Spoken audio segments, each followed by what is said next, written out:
Jésus t'aime. Pendant des décennies, Terence Hill et Bud Spencer n'ont pas été de simples acteurs. Ils ont été un véritable phénomène. À travers le monde, leur visage évoquait non seulement le rire, mais aussi l'admiration pour l'amitié et le courage. Dans des villages de western poussiéreux, ils distribuaient des coups de poing mémorables, poursuivant une justice impitoyable tout en restant profondément humains. Mais que serait-il arrivé si le destin avait joué autrement? Si un pied cassé, un simple imprévu, n'avait jamais rapproché ces deux hommes? Aujourd'hui, à 86 ans, Terence Hill se confie pour la première fois sur l'histoire de leur légendaire partenariat.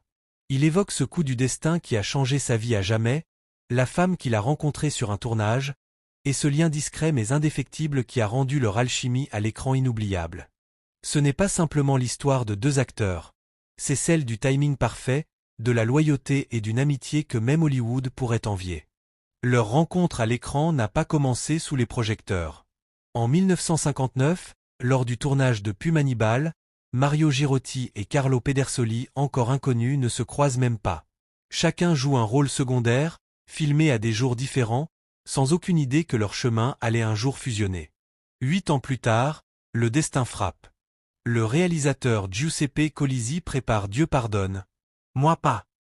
À l'origine, Peter Martel devait jouer aux côtés de Bud Spencer, mais un accident change tout, un pied cassé. Colisi se retrouve à la recherche d'un remplaçant, et Mario Girotti, jeune acteur, entre en scène. Je me souviens de ce moment très clairement, racontera plus tard Hill. Je suis arrivé sur le plateau et Bud Carlo était là. Il m'a regardé, a souri et m'a dit « Ciao, je suis Carlo ». Voilà, c'était lancé. Dès leur première lecture de dialogue, la chimie est immédiate, naturelle, spontanée. Le réalisateur le voit aussi. À partir de cette étincelle, le duo légendaire naît.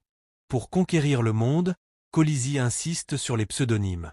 Mario Girotti devient Terence Hill, un hommage aux initiales de sa mère, et Carlo Pedersoli devient Bud Spencer, inspiré de sa bière préférée et de son acteur favori. Leurs 3 premiers films, Dieu pardonne.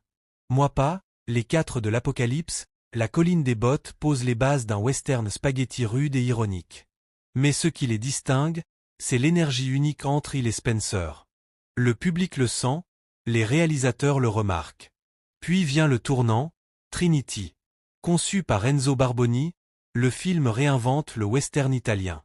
Il est Trinity, tireur rapide mais paresseux. Spencer, Bambino, son frère bourru et bagarreur. Ensemble, ils deviennent magiques. Les bagarres de saloon, les gags absurdes, les disputes fraternelles captivent le public. Trinity bat tous les records avec plus de 14 millions de billets vendus en Italie et conquiert même l'Allemagne et les États-Unis. Derrière la caméra, leurs personnalités contrastent mais se complètent. Bud, imposant et tonitruant, est aussi diplômé en droit et chimie, compositeur et inventeur. Terence, discret et perfectionniste, étudie la littérature et retravaille chaque scène minutieusement. Aucun ego, aucune jalousie, une confiance mutuelle profonde. Entre 1970 et 1985, le duo explore de nouveaux genres. Attention, on va s'énerver, 2 missions pour un petit diable, père et fils, flic et voyou, les super flics de Miami. Chaque film transpose leur alchimie burlesque dans des décors modernes tout en préservant l'essence de leurs personnages. Giuseppe Pedersoli, fils de Bud, dira « Ce n'était pas du jeu, c'était réel ». Ils se respectaient, ils s'aimaient. Mais même les légendes connaissent des épreuves. En 1973, ils renoncent à Même les anges mangent des faillots. Bud refuse de tourner la suite. D'autres duos tenteront de les imiter, mais aucun ne recrée leur magie. Après une pause, ils se retrouvent pour un dernier western comique, Petit Papa Baston, symbole de la fin d'une époque. Leur héritage perdure. Des jeux vidéo, des musées, des hommages. En dehors des caméras, leur lien reste intact. Familier, respect profond, fraternité absolue. La mort de Bud Spencer, le 27 juin 2016, brise un monde entier. Mais Hill, sur le lieu même de leur première rencontre, ressent une étrange sérénité. Le destin avait tout prévu. J'ai perdu mon meilleur ami, dit-il simplement. Mais je suis reconnaissant pour le voyage que nous avons partagé. Jésus t'aime. Près de 50 ans sans jamais une seule dispute. Terence il se souvient encore de leur toute première scène ensemble. Ironie du sort, cette bagarre filmée laissa une empreinte indélébile. Bud, déjà sportif accompli et imposant, projetait une énergie qui marqua Terence à jamais. Il avait cette puissance physique incroyable, confie-il, mais avec une âme d'enfant. Jamais cruel, jamais arrogant, toujours souriant, toujours humble. La mort de Bud Spencer provoqua une vague de chagrin à travers le monde. Le Premier ministre italien Matteo Renzi écrivit sur Twitter « Ciao Bud Spencer, nous t'avons tant aimé ». Le ministre de la Culture, Dario Franceschini, le qualifia de grand acteur du cinéma italien, et même Russell Crowe rendit hommage. « Repose en paix Bud Spencer, de tout cœur avec votre famille ». Mais les hommages les plus poignants vinrent de ceux qui le connaissaient vraiment. Terence se rappelle les nombreux dîners partagés, souvent chez Bud à Rome, autour d'un plat de spaghettis préparé par son épouse Maria. À chaque fois, Bud me rappelait « Toi et moi, on ne s'est jamais disputé ». Il en était fier, et moi aussi. Après le départ de Spencer, Terence il n'a pas seulement parlé de leur héritage, il l'a incarné. À travers ses interviews, ses apparitions publiques et même dans ses projets, il perpétue la mémoire de Bud. En Allemagne, où le duo reste immensément populaire, un Terence Hill Ice Cream Saloon a ouvert ses portes à Berlin, tandis qu'un musée Bud Spencer offre aux visiteurs des décors recréés, des accessoires et bien sûr, la célèbre buggy. Il a soutenu personnellement toutes ces initiatives. Dans des moments particulièrement émouvants, il confie encore entendre la voix de son ami. Certains jours, sur un tournage ou en marchant dans une ville où nous avions filmé, j'ai l'impression de l'entendre rire. Et pendant un instant, c'est comme s'il était encore là. À 86 ans, Terence il regarde en arrière avec gratitude, non avec tristesse. Tout a commencé parce que quelqu'un s'est cassé le pied, dit-il, un sourire mélancolique aux lèvres. Ce simple incident avait ouvert la porte à un cadeau inattendu. Un ami nommé Carlo Pedersoli, un compagnon de vie appelé Bud Spencer. Et lorsque Terence dit adieu une dernière fois à son complice, il ne pleure pas. Il sourit, célébrant le voyage silencieux d'une légende du cinéma. Derrière l'homme public se cache un artiste discret. Né Mario Girotti en 1939 à Venise, Terence il est l'enfant d'une époque troublée. Fils d'un chimiste italien et d'une mère allemande, il grandit au cœur de la Seconde Guerre mondiale, en Allemagne, au milieu des bombardements alliés.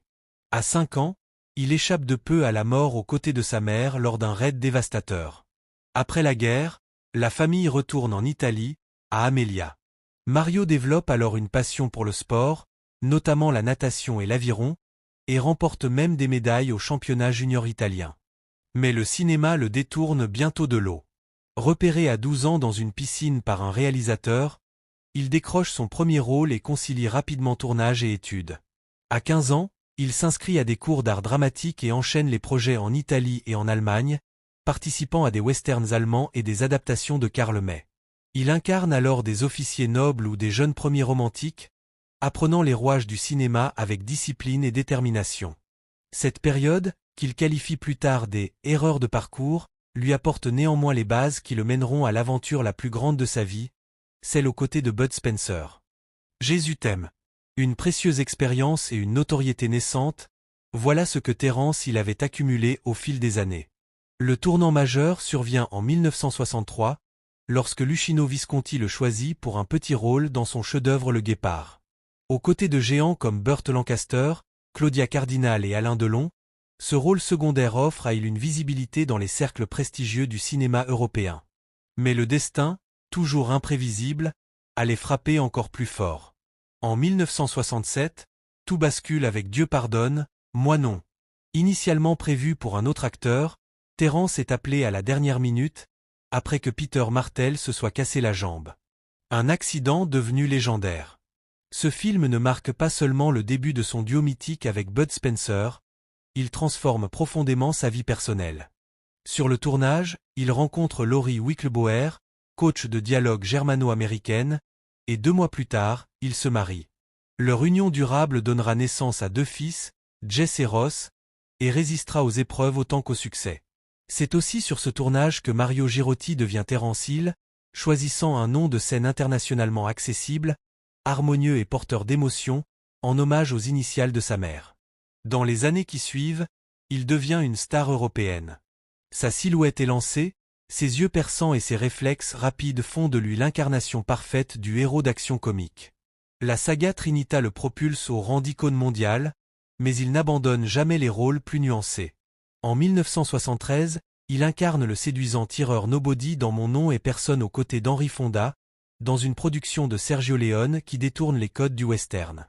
Avec panache et style, il porte le film, prouvant que sa palette allait bien au-delà de la comédie. Sa maîtrise physique et son courage font de lui un cascadeur hors pair, exécutant lui-même la majorité de ses cascades.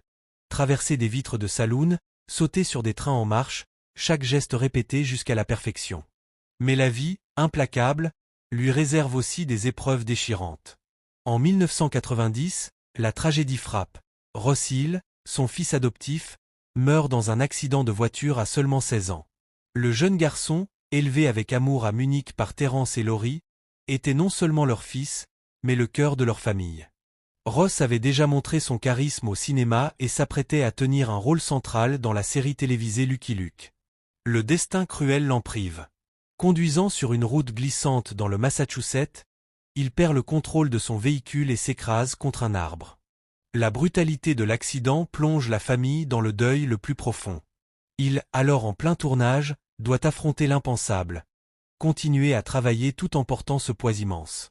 Même si sa carrière se poursuit avec professionnalisme, ceux qui l'entourent constatent une part de lui qui s'est éteinte.